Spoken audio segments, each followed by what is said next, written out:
Colin here with Colin's Backstage Pass, where every week we sit down with bands and local venues and music folk from the Lake Norman, Charlotte area. And this week I am so happy and excited to have my friends from Queen City Siren. Fantastic. Great to see you all. Just for the sake of the folks that are watching, there's always technical issues on these things, and we made it work this time. So we are all good to go. I'm excited to have you guys back.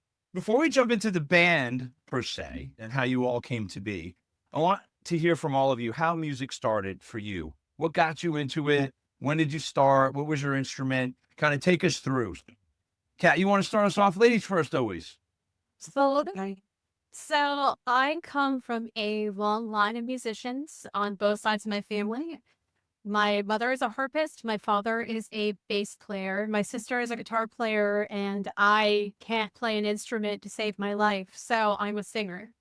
We were kind of like the family bond track when I was growing up. The four of us, we would perform at churches. We would perform at rock concerts. We would do basically everything under the sun up until the 80s. We didn't go past the 80s in our music. So that's kind of how it started. I went to Berklee College of Music, got a degree in contemporary music because I wanted to know what happened after the 80s and why my parents didn't want me to know it. And now I'm here with my degree. Queen City Siren is kind of my home band, and this is what I do now. Had never a desire to play an instrument? Designed many instruments. I own at least 20, but I can't do anything with them. Strike, then go with what you got, right? Exactly. Love that. That's awesome. All right, who's next?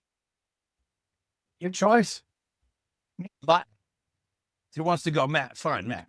Good. So I'm a kid I was born right at the end of the 60s. So, when I was just getting to the point paying attention to rock and roll music, because when Kiss came out, and I wanted to be Paul Stanley. I just thought Paul Stanley was the coolest thing. Mom had a piano at home, so I was taking piano lessons from about 8 to 11, and that was not cool. I wanted a guitar, and of course, it was one of those families where, and a piano. Oh, play the piano. I don't want a piano. I want a guitar. The final nail in the coffin is I saw Purple Rain, and I saw Prince just wailing on that white guitar. I was about 15 at the end of my 15th year, and I was like, cleared out my bank account, went and bought myself my first guitar, and haven't looked back since. It's always been the guitar, nothing else.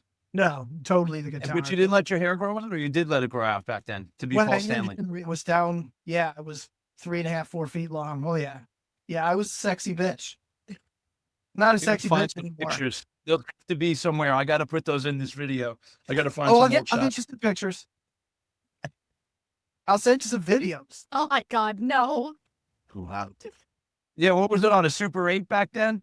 Right? It's back when there was, it looked like you were filming for the NFL, and there was a VHS tape inside of it. That's how big this thing weighed 50 pounds. I'm with you. All right, let's go. You're next. You're in line. I'm going.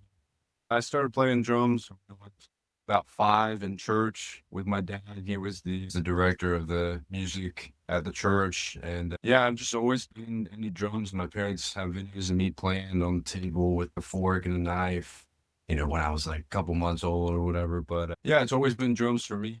Been playing in church, been playing in front of people since I was, 7, 6 years old. So I don't really, get nervous or anything. I get a little nervous, but I enjoy it. Like, it's really comfortable for me to just, be in front of people. I like it. It feels really good to share, that with people on stage. I just been playing drums for about 20 years now. Yeah. You went from church to rock and roll. Yeah, I was allowed to listen to, rock music growing up. So when I got my first car when I was 16, I was allowed to pick what was being played in the car, and I just started dipping different genres. And I started out with, what I call the Target T-shirt bands, Rolling Stones, Kiss, the big logo bands. And I fell in love with that shit, man. It's the best. Awesome. I love that. All right, Joey, take us home, brother. My parents were born in the early 50s, and, they grew up, during the 60s, and they met in England, and I was raised around a lot of music, but not really musicians so much in the family. Um, I'm also English, and like my parents would see like bands like Led Zeppelin in small pubs about the size of Stooges when they were up and coming. They were the local band then. And then, I was just always raised around that, just lots of vinyl in the house that I could listen to, with like Stray Cats and, um, Pink Floyd, Robin Trower, Yes, obviously Zeppelin and the Stones and stuff like that. That was the stuff that I kind of heard growing up. And then my cousins would visit from out of state every summer and stay. And my cousin Chris, who is a few years older than me, got a guitar and, just kind of played at it a little bit until I decided, I kind of wanted to get one. I just worked a summer job, where I was in Florida then, and worked a summer job at the yacht club working on the boats and stuff, and saved up my money and bought a guitar. And then, like most bass players, I'm a failed guitarist. So I kind of gravitated towards bass. I still play guitar, but I put it like this. I play guitar with my head and I play bass with my heart. So I just stick with bass, cut my teeth on, Metallica, Megadeth, and then kind of moved on to like Satriani and Vi and stuff like that, so those were my early influences. And so, yeah, and I've been playing since I was 13. So that's what, 36 years been playing. Yeah, a lot more than I'd like to admit. Hey, you're still around, man. Take every day. Beats the alternative. Yeah, 100%. absolutely. I didn't take you for English because I didn't hear the accent. Well, they moved here when I was 1, and it was one of those things that, like, check box A or box B, and I kept, for whatever reason, they kept in my English citizenship. I am actually an alien, Hopefully Trump won't deport me, Did you guys all play in different bands before you got together? Was anyone in a band before this band? Yeah. Hi. So you're all in these different bands. I assume you're all here in Charlotte for at least the last bunch of years. How does this come together? How do you decide as individuals, now we're going to come and start a band, and how do you find each other? Obviously, this goes new to the band, but how did you guys kind of come together and then, deciding on the name and all that stuff? How to take people through that process? Because I don't think fans really ever understand what it takes to start and then keep going. Because we all know there's a lot of bands that have started top.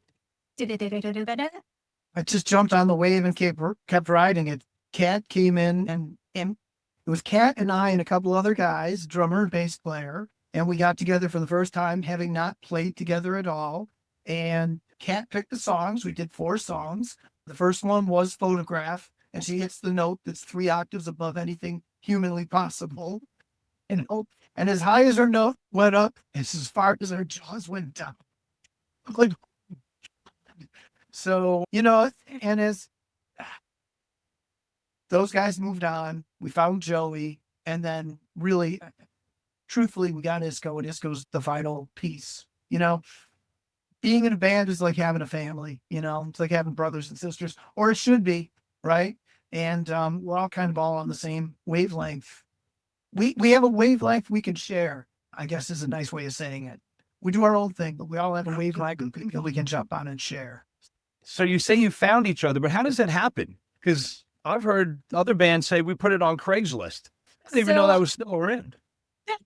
I will tell the other side of the story. So I'm not from Charlotte. I grew up, born and raised in Cleveland, Ohio. I moved down to Charleston with my now fiance at the time for his work. And then we decided to move back to Charlotte when we got tired of Charleston. Not that most people say that, but I love visiting. Anyway, moving back into Charlotte, I didn't have a band in Charleston. I couldn't find any work. I was an opera singer at the time, and I didn't want to go back into opera. COVID had just started to cater off, sort of. And I went on Craigslist to find a band, and I happened to find a Mac along the way. Now, my audition for them was not Typical, I would say. We walked into a studio. It wasn't like a garage. They all rented a studio to audition me, which was amazing. And I went alone. Now, as a 25-year-old woman at the time, going alone somewhere I'd never been, I drove 3 hours to go to this audition. I had no weapons. I had no self-defense, no nothing. And I walk in and Max, oh, do you need help getting your things from your car? And I was like, no, I can carry a microphone. You know, it's not that heavy. I don't have a lot of stuff. And he goes, well, I'm a martial artist. And I was like, well, actually, I'm a black belt in martial arts too. And so he comes at me with a martial arts move and I scream. And that's when I knew that I had found my family. Because he called me on my bluff.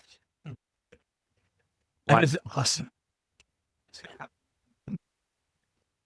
Okay, so Mac and Kat get together, and how do we find Joey? Joey comes out to clientele. Is that another Help Wanted ad, or what's your story? No.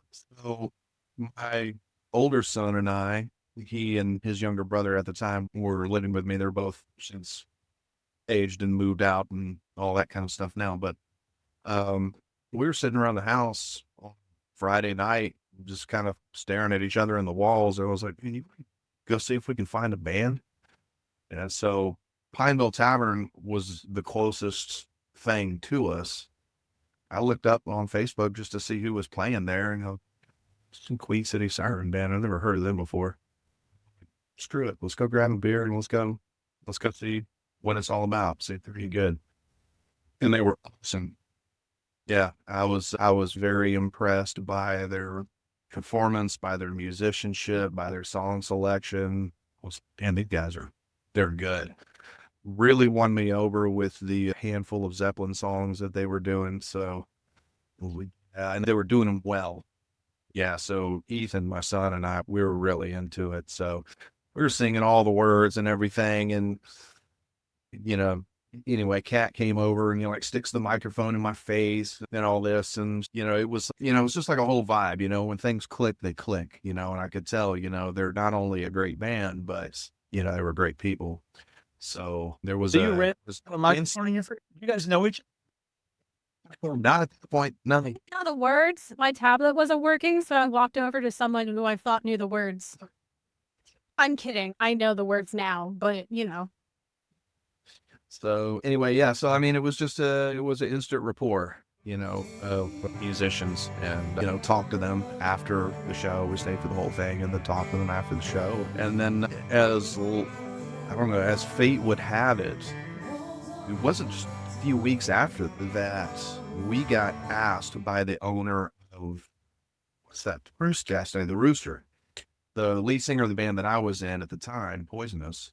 He's friends with the owner of the Rooster, and they had their headliner had canceled, and Queen City Siren was going to be the opener for that band, and asked if we would headline it. So went in there, and I was like, man, why are you guys not just doing the whole show? You don't need an opener, and you certainly don't need to be opening for anybody. But Kat was like, yeah, that'd be great if I wasn't doing Renfest and in 2 other bands, and I'm singing all weekend long. I can't handle doing a 3-hour show. My voice can't handle that with everything else I have to do this weekend. So it was just kind of odd that, I'd never seen them before, and then 2 weeks later, they're opening for us, at this thing. And then I just kind of put the bug in one of the guys' ears of the band to say, hey, I love what you guys do. If you guys ever need like a fill-in bassist or anything, sometimes people can't make a gig or whatever. And then next thing I know, they're like, hey, how would you like to be the bassist? So I'm like, no, yeah, can definitely talk about that. That's almost like those football movies where they pull a fan out of the stands and he runs a touchdown. That's a great story, dude. Fantastic. Yeah, it was All very right, amazing drummer, Animal over there. How did we find you?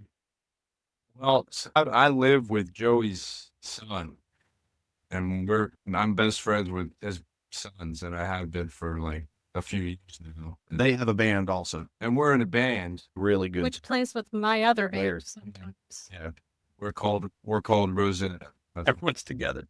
Yeah, it's like some musical inbreeding thing. I'm not real that. There's, 20 of you all in Charlotte, and somehow magically everyone ends up playing with somebody they know eventually, right? Yeah. I get that.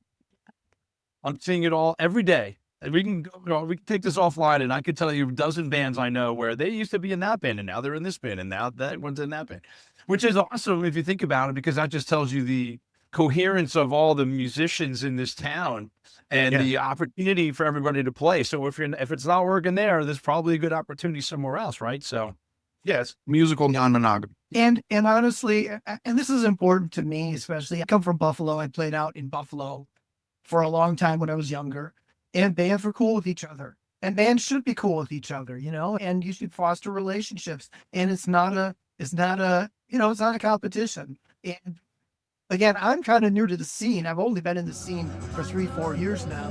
People are pretty cool here. They really are. We met some really nice people, get on, and we're always trying to work together with other bands, share gigs. Hey, we can't do this gig. Can you do that gig? They call us, hey, we had a fail. Can you do a gig? And that's how it should be. I agree. I've been saying that for years. We can all eat, right? Everybody can eat. And there's no reason to have this be a competition because there's plenty of opportunity. And eventually, like we just said, you may end up working with each other, right? So why burn that bridge? And obviously, I met you guys the first time at the first Rock the Lake. And Yeah. you did a fantastic job. I had not heard of you enough to know, but obviously Tim said they're in. You guys are part of it, and I was fine with that. But then I started seeing you guys a lot more, which I thought was fantastic. What's the plan? Like, you guys have been, out there a couple of years now, 3-ish years, give or take, right? Where are we going? Where are we taking this? What do you see 26 look like? And maybe next year to go that crazy long term? What are you guys thinking? Number one, regular practice. That's the first thing. And that's not against anybody in this room. It's about, some of the stuff we were running to with some of the other people. It was just a side gig. It was just one more gig to do, as opposed to being committed to working together and building something. I'm especially guilty of spreading myself way too thin. I believe in 2024, I had 6 bands up and running in 4 different genres. Wow. And some of them were more time than others. And I overworked myself quite a lot. And going back to what we were saying earlier, I was actually in a group chat for all the lead singers of Charlotte, not Cleveland. I also am in that one, but I don't live there anymore. Where we would go, hey, I'm getting sick. Can anyone step up? Hey, I'm doing this. My band can't do this. Who wants to do blah, blah, blah, blah, blah. And the music scene and the musicians down here are top notch, so classy. Everyone takes care of each other like family. And as far as Queen City Siren goes, it's really not a competition with the other bands. It's a family and we all bring each other up. Getting back to your actual question of what we should be doing, second, I believe this year we're going to really focus on not necessarily the quantity of music, but the quality and diversity of our music. We're going to play what we want to play because we want to play, not just because we think it'll go over well with the crowd or anything like that. We made the gutsy decision to take Sweet Child of Mine out of our set list last show. And I was really nervous about that because everyone loves Sweet Child of Mine. Except the musicians who have to play it. Is that the new Freebird? Exactly. But we replaced it with Night Train, and we got an overwhelming response on the internet. Something like 2,000 people viewed the video of us doing that, when normally we get 500 or Yeah, it's not even been a week. And we had fun. That Yeah. was fun. so. Number 3, have fun. There you go. And that's important. And again, I talk to your peers all the time, and fans know the difference between you guys getting up there and being the Beatles and playing, good music, but not really having fun with it. And not that I'm not a Beatles fan per se, but let's be honest, those guys were not performers, right? The shows were much different back then. I can tell you as a fan, take me out of the music space for a minute. I can tell the difference when I go to a show. I can tell if the band is cohesive having fun. This is the stuff they want to do, or they're just kind of checking the box because this was the next show on the calendar. And obviously, I've seen you guys a handful of times. There's no question you guys are having fun with this. And I love that you're saying that out loud, because that needs to be the mantra for all bands, because fans know the difference. And that's important, right? So kudos to you guys for doing that. That's really awesome. Are there areas of town that you want to spend more time in that you haven't, or are you looking to get out of the state? Give me an idea what you guys are focused on this year. And if I can help you, certainly I'm happy to do that, but tell me what you're looking for. Yeah, I mean, we definitely appreciate that, and we'll take all the help we can get. And to answer your question, yeah, I mean, we're always looking for, new venues, that would like to have us. We're in the process right now of putting an actual promo video together. We had a couple people that we hired to actually come and shoot our last show at 158 on Main. So just kind of waiting for that promo video to come back and, put a LinkedIn together and, actually have something to show, because I think we have the show, but we don't have anything to promote, no promotional material right now. So anyway, we're working on that, but yeah, we're always looking for, to play with, new venues and, those that feel that we would be a good fit for them. I do think we bring a pretty good show. I agree. So that's another good point you brought up, is a lot of bands, when they first get started, don't have a lot of that stuff yet, right? You don't have a lot of promo. Most of the videos are the drunk chick in the back of the bar, singing along. That's not really helpful, right? And I get bands all the time asking me, hey, can you help me? And I go to their page and I go, if I'm a venue owner, that's not good. And I'm not saying the band wasn't good, but the perception, it wasn't good, right? So I applaud you guys for taking the extra time to bring the right marketing, to you all, because that's really the key. At the end of the day, we all know this is a business. The venues want to make sure you're good and you're going to bring fans. Yeah, absolutely. End of discussion, right? Drop the mic, walk out. That's all it is. And you guys got to make sure you're putting yourselves in the right spot. That's going to bring you those, the right fans in the right venues. And that's the balance. As someone who manages bands and has for a while, I can tell you, there's places I would never want anyone I like to play there. I will never say those names out loud. But if you came to me privately and asked me about, XYZ spot, I will tell you shouldn't play there or not. And that's the struggle, because I think early on, a lot of bands just want to play. I don't care. I don't care if it's $500. We're going to go play, right? And there's a little bit of that you kind of got to do. But so when you guys first started, what was that experience that you guys had? When you're brand new and you're out, shopping places, what were some of the roadblocks or some of the things that you guys learned from that you could share with other bands without calling anything? It's what you said, Colin. You have to be seen. People have to see you. And you're just not going to make the money and you're not going to get the big gigs at first, but you have to go out there and really put it out there. Again, I'm not going to name names. There's a bar that's actually closing down soon that was small that we would go in, and they didn't pay much, but we would crush it. We would absolutely crush it there. And the place would be packed and they'd want us back. And I'd be like, we're only making this much money. And the other guys in the band would be like, yeah, it's really cool, So you do run into that, but you got to grind through it. You got to go out there. You got to look for you got to find people who believe in you and who have seen you and give you those opportunities to come into some bigger gigs. And you got to do opening things. You have to. And we got some shots like that and made some hay with them. Something about Charlotte that is different from most markets that I performed in: Cleveland, Boston, New York, Charlotte, and Charleston, is that the Charlotte music industry for bars is not cover driven. So there is not a lot of consistency in the amount of money that bars are willing to pay bands. They'll look at the amount of members and go, well, if I can pay a 2-piece $300, why can't I pay you $6?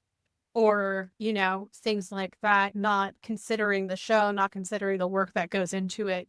I can't just show up. Well, we've already covered I can't play an instrument, but I can't just show up with a guitar and sing for $100 for 3 hours. That is barely above, a normal 9 to 5. Right. And what new bands and what I discovered starting Queen City Siren with Mac and friends was bars don't know what to pay you. They will just spit out a number if they don't know what your show is going to be. And that's if you're lucky. That's if they listen to you at all, if they respond to you. I reached out to 200 venues when we first started, and I heard back from 5. If that's just the nature of the music industry as a whole. And the ones we did hear back from were like, yeah, we'll have an opening on Thursday. Here's $300. Play for an hour. Right. Or, yeah, we had a really jam-slammed Saturday night football, whatever is happening. So you can't play very loud. We just want you to be there in the corner. And here's $500. Right. And you have to take those. Yeah. Just so you can get content. Because everything is social media driven. Right. But you do age out of that. If you continue and you persevere and you find and value yourself after that first show, you raise your rate immediately. If it was 300, double it. If it was 500, double it. You have to know your worth at the end of the day. That's And what magic word ain't their worth. It's all about worth and value, 100%. And you guys got it, and you all have to know that. And I'm grateful that you guys figured that out. Yeah, because if you give it away, then the bar is set so low. That everyone's got to play in that space. It's almost like, and I'm not suggesting to become a union, but there has to be like a band agreement. We're not going to play for less than this. So nobody take it there at, $200. We're not going to do it, Because it's not just you. It's the entire community of musicians that you're undercutting. Yeah. And that's hard because as we've said, new bands are going to go, we'll play for beer money just to get on the stage because we want to play and get our name out there. And then that just continues to creep into, the other nights of the week. So I get it. And it's, I appreciate that we're having this discussion. I know other bands initially have struggled. I get calls all the time. How do I get into this place? Well, how come I'm not getting, I make 200 calls in 5. That's not uncommon because I know the venue owners and they're getting slammed on a daily basis from 100 bands going, how do I get in here? Right. So how do you separate yourself, all that stuff? But I think you guys are doing the right thing with the updated video. Certainly social media is an important factor. So I applaud you guys for that. But at the end of the day, you guys are, and people know that. So it's all going to work out. I wouldn't be concerned about it from that perspective. Just keep doing your thing. And if you're going to mix the music up, I applaud you for that. I think it's cool that you pulled out Sweet Child of Mine. I don't really have a preference, for particular songs in the set. But if that makes you feel like you're making a difference, then that's all that matters because you guys got to love what you're doing on stage. So I love that. Well, I don't know if you can see the timer, but we are at time. And I told you this was going to go quick. And you guys have been awesome for being here. Thanks for helping me work out some of the technical challenges that we had the first time. So I'm grateful for you all. I'm looking forward to the next show. When's the next show in Charlotte? Saturday, Pineville Tavern. Okay. This will post on the 28th. What do you got after the 28th? I think we got the Tropicana sometime in the beginning of February. Okay. Fantastic. All right. Well, then you're in my neck of the woods. You'll be sure to be on the list. I promise you that. Yeah. That late night crowd will get you every time. Guys and gals, I appreciate you so much. Continued success in 26, and I will absolutely see you guys soon. So I appreciate you being on, and we'll see you all at the next show.